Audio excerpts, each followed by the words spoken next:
Sophie, welcome to the show. Thank you so much for having me. I'm excited to be here. Yeah, appreciate you taking the time. With Goodfynd, I always like to kind of set this story. What are you doing today with Goodfynd? What is this company?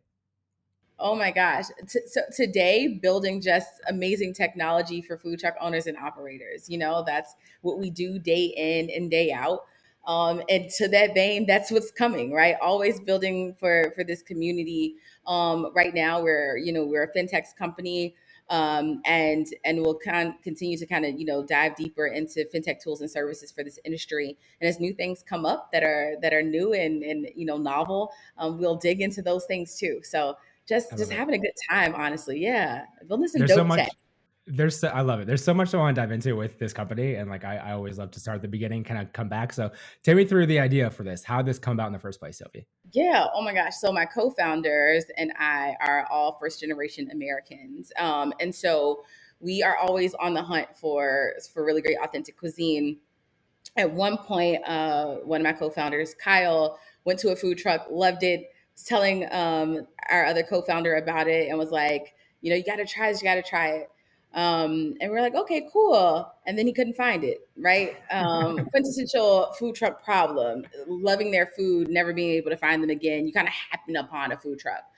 And so he had the great idea of like, I should build this out, wireframe it. He's a UX designer. And L, our CTO, was like, okay, well, like if you can build it, then I can. Well, if you can design it, I can build it. And I'm like, okay, if you can design it, you can build it. I can like product manage it, right? And so we made up our own nice four in a box for lack of better words for the product pros out there. And we could build, design, and manage everything in house, and that was kind of the start. Wanting to just locate really great food trucks and do it in a central place because people don't like to follow a million social medias. You only have so much app space on your phone. So we set out to solve that problem, and then ended up in the fintech space. But all started with just loving great food and wanting to find it again. Okay, there's something I want to dive into that I heard from before in a different interview of yours. So with this company, you were not full time right away, which is the case for a lot of people. I'm curious for you that switch from working on this on the side to full time. What made that happen? Being venture backed was very That helpful. will I do mean, it. I would love to say it was something else, but bootstrapping is a part of the game, especially for founders like myself.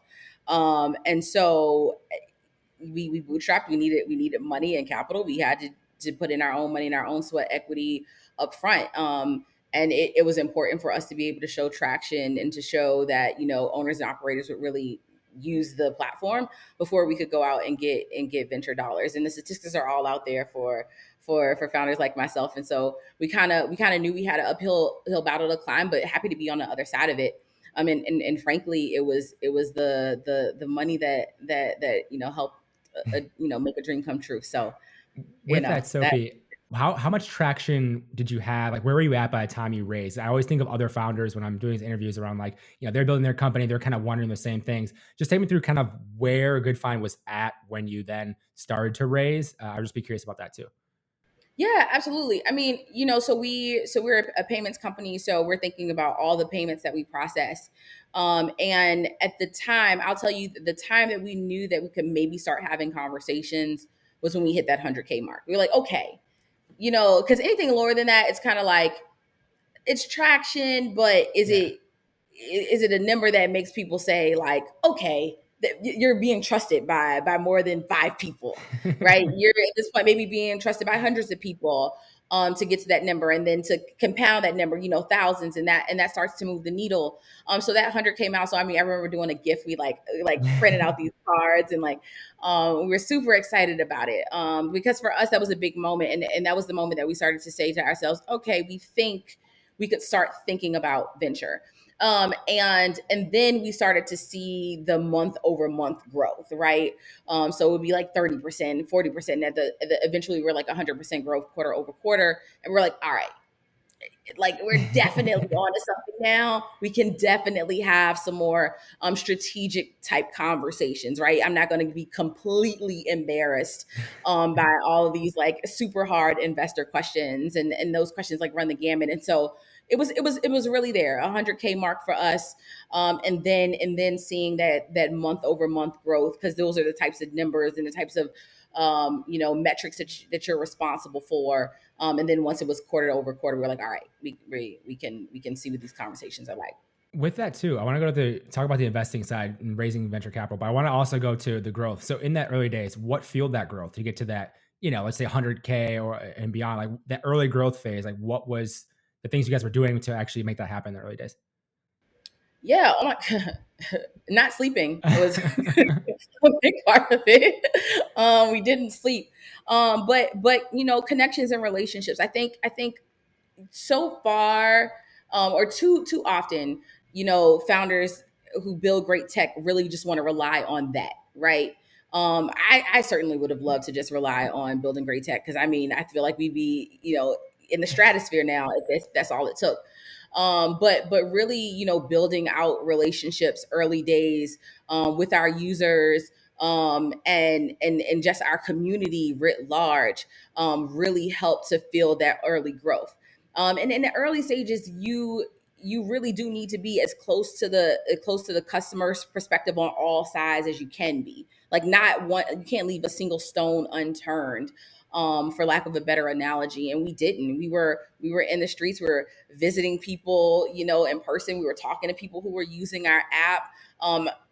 Just like, again, just every piece of the business we were hands on in, building relationships and ensuring that the technology actually worked.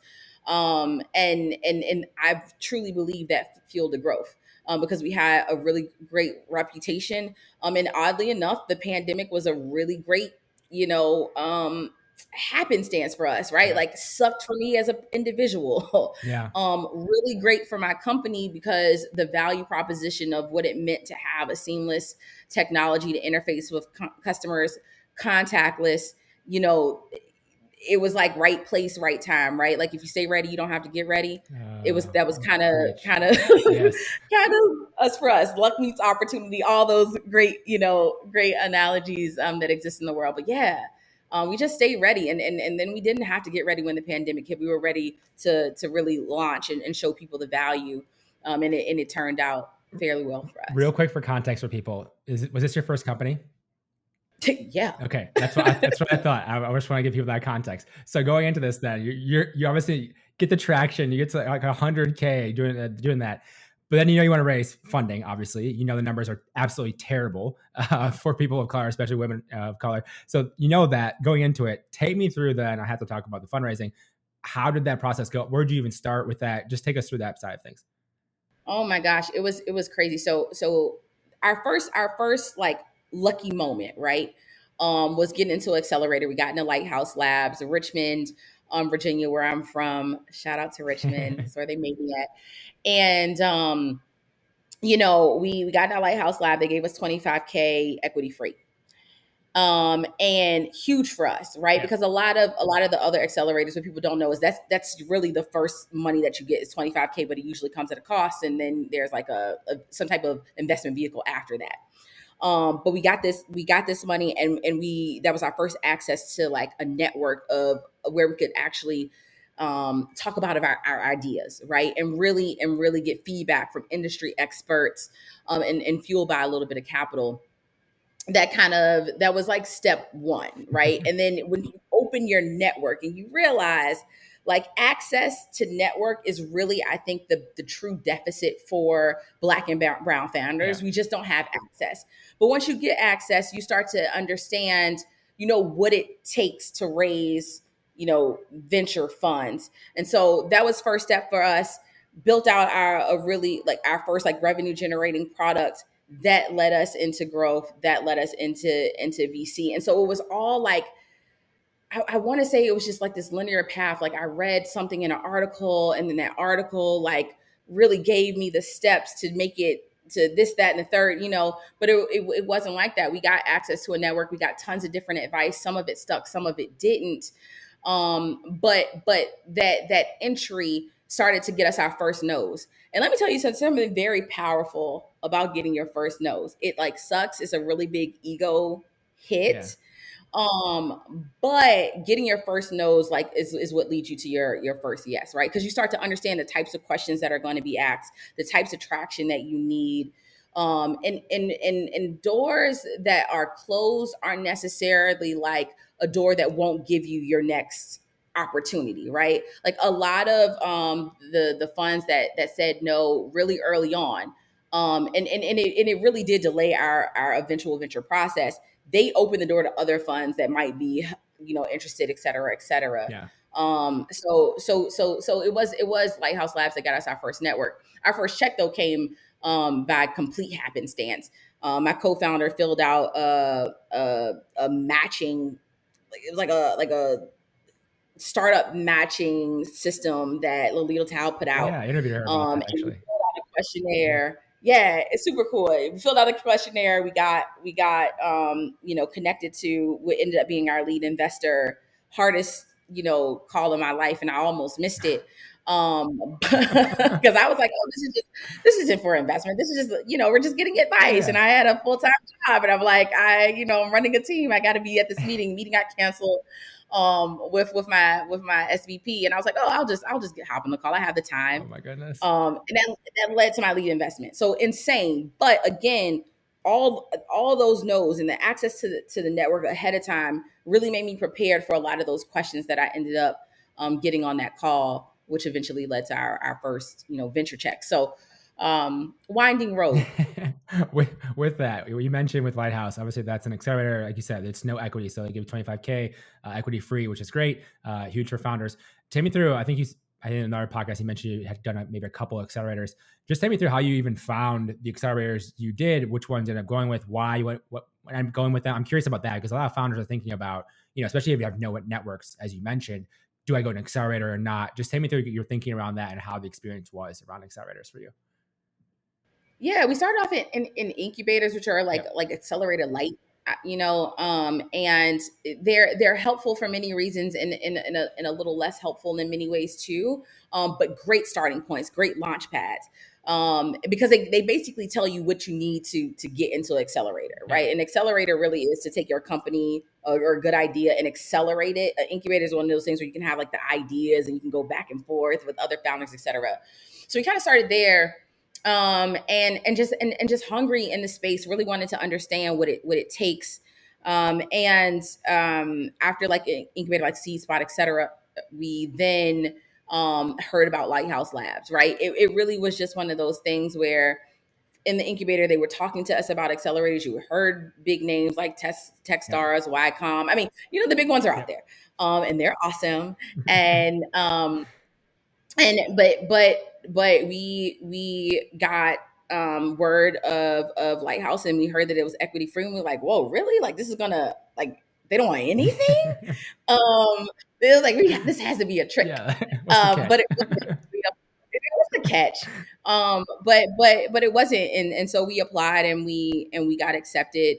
And the rest is history. But it really was just being in an incubator first, hearing about accelerators, and they would tell you about all the different ones that are out there, how to search.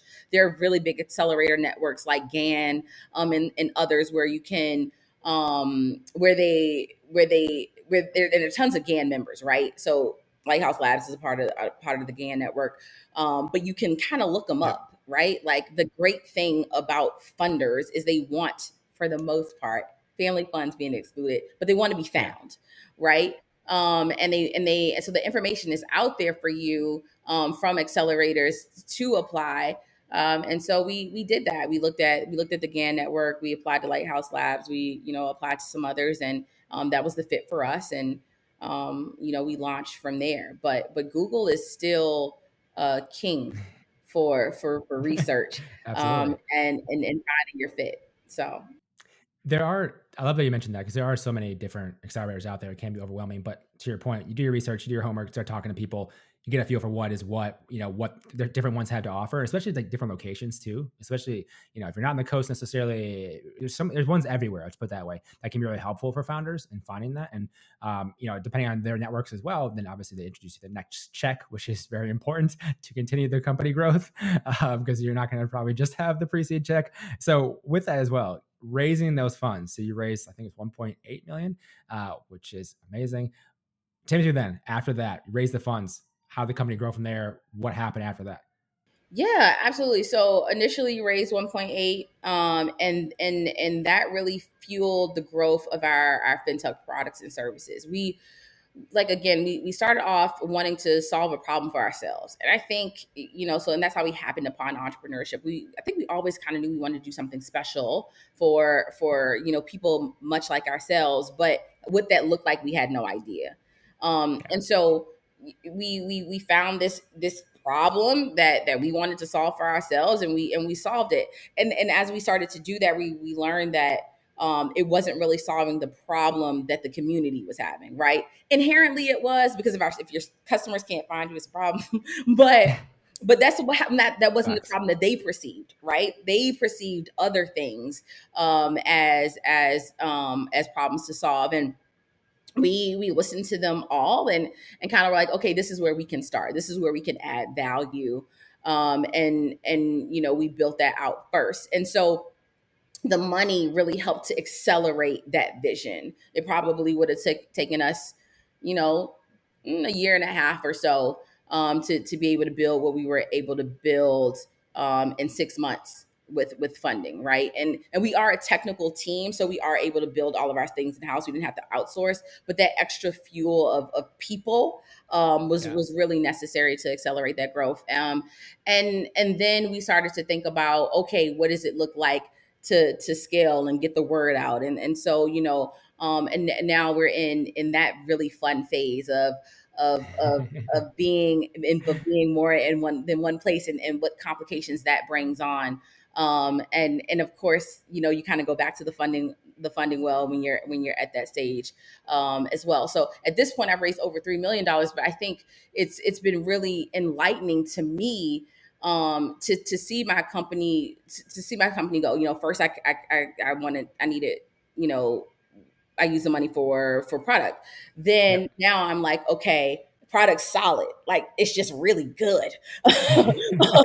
And so now it's like, scale. What does that look like, right? Yep. And how do you attract customers, and what is that secret sauce, and all of that. So that's what it is now, and it's fun, and it's at every stage is different, and at every stage of capital you're raising for a different reason, Absolutely. but interesting every time nonetheless. Okay, with this too. So think about, you mentioned scaling, you mentioned going to beyond one city. So how do you look at expansion in terms of, do you go city? Are you going city by city by city? Is it like you can bring anyone on board anytime? Like, just walk me through that, because I've had these different businesses on the show before where you have that some have to go city by city. They have like a execution plan for each city. Some they don't necessarily have to, so they end up going more broadly. Not necessarily the best strategy. Depends on what you're looking at. For you and Goodfynd, like how do you look at that? I mean, at the end of the day, I think we look at it as a two-pronged approach, right? Like there's a part of me that always wants to go broad, right? And to your point, there are a lot of complexities with going broad, because do you really, what is your messaging in that case, right? Like, Yeah. how do you come up with that evergreen tone, that makes sense for everyone? I think it takes a lot of learning to get there, and so my gut, and where we're looking at GF right now, is like, what does it make how do what makes sense from city to city, right? Yeah. Knowing that that's not the holistic plan, but what does it look like to make relationships in different cities that look different from each other, right? And then figuring out from there, what's that steady drumbeat tone that kind of gets everyone going, like what gets the people going, and then using that to go broad, right? Yeah. For me, has been the better strategic approach. And I've been at big tech companies, right? Yeah. And I've seen what it was like even launching products there. And I can honestly say that even in companies that you can scale at mass, they usually take this more strategic two-prong approach. Um, Yeah. and so for us, we're kind of leaning toward that way. And how we identify those cities are very much based on what we're seeing from our internal data, and how it's resonating with members of the community that we care to work with on different sides of the business. Yeah. But it definitely is a more of a two-prong approach. Like, let me build relationships, let me test that out, see where the messaging really rings true, and then going broader, because I see a lot of founders burn a lot of capital really quickly, going Yeah. broad super fast, and then there's nothing to catch them when Yeah. they fall. So Yeah. I mean, I have the marketing brain, so I'm always thinking about what is the messaging going to be, and that seems impossible. When you go broad, you're going to be way more expensive. It's not going to be as focused, et cetera. And I think about the companies I've interviewed or talked to before. So one of the founders of Eat Street was competing with like Grubhub at the time, and like Grubhub was going to these major cities, so they're going, like LA, New York, whatever.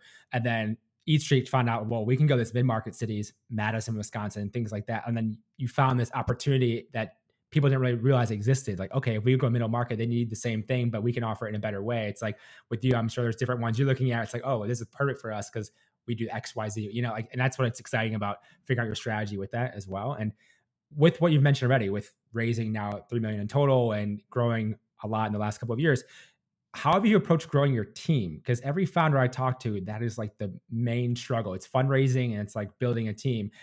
For you, Sophie, how have you gone about that? I'm just curious. I mean, I build my team with a culture first focus, and that has been super powerful for me. I did come from a job where I led teams and led people, and I remember thinking to myself, if I could do it differently, right? Mm, Because of whatever reason, we lost a lot of sure. good people along the way, right? And Yeah. I realized how important company culture is, investing in people and their happiness and what they're looking for, as well as having the technical skills, right? Like, the thing is, in life or in business, you can always find somebody to do the job, right? Will you find somebody to do the job and love it? Yeah. That's the key.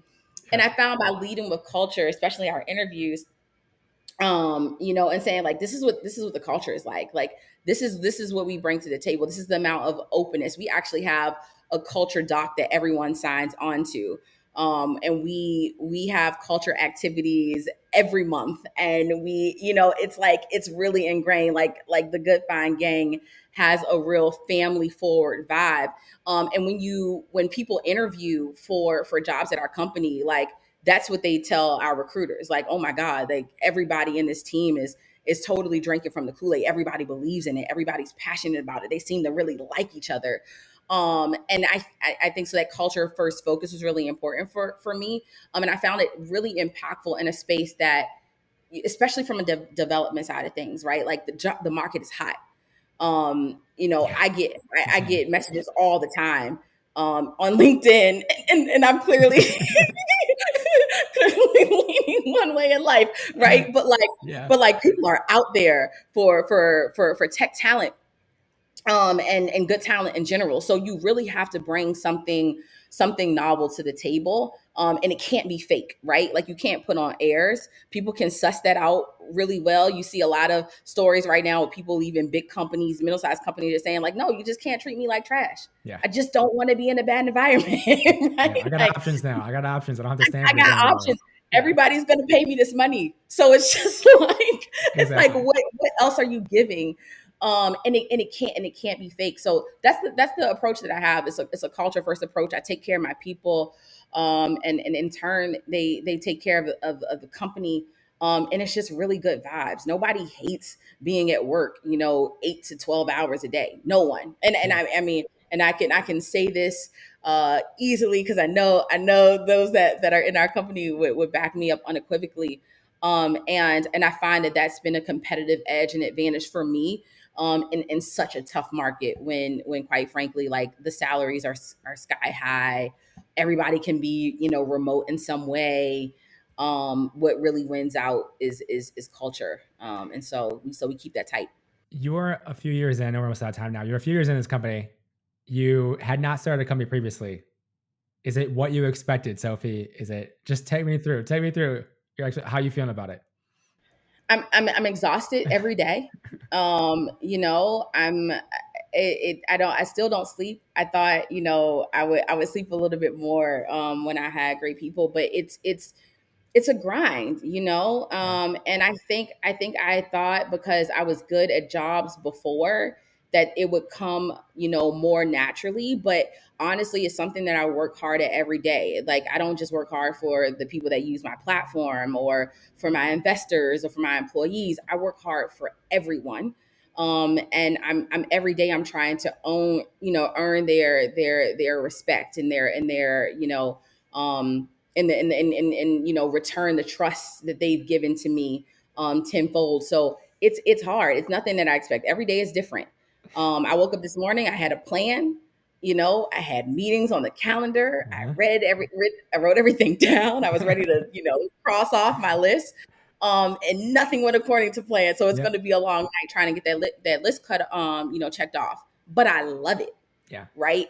And that's something that I did expect. I knew if I could spend every day helping a community that I really thought was valuable and building really just dope technology with people that I really cared about and a culture that I really love, that I would love it in spite of all the difficulties, right? Yeah. In spite of the sleepless nights, in spite of a lack of like personal life. My family's always like, "Where are you at?" I'm like, "I don't know."